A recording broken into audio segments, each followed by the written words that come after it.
I'm like, dude, are you not the guy who runs the hospital? He didn't know. I know, but I also know how these incentives are aligned.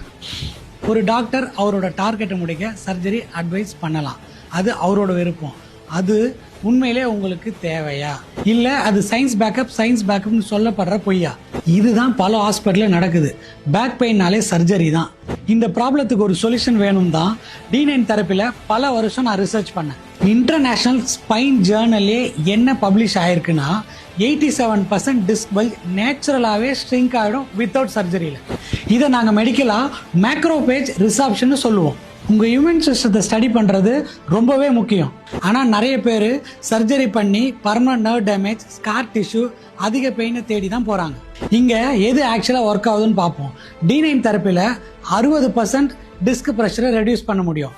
Targeted stabilisation exercise மூலமாக செக்மெண்ட்டை stabilise பண்ண முடியும். ஒரு MRI அப்பப்போ எடுத்து ப்ராக்ரஸை track பண்ண முடியும். நான் சர்ஜன்ஸ்க்கோ சர்ஜரிக்கோ against இல்லை.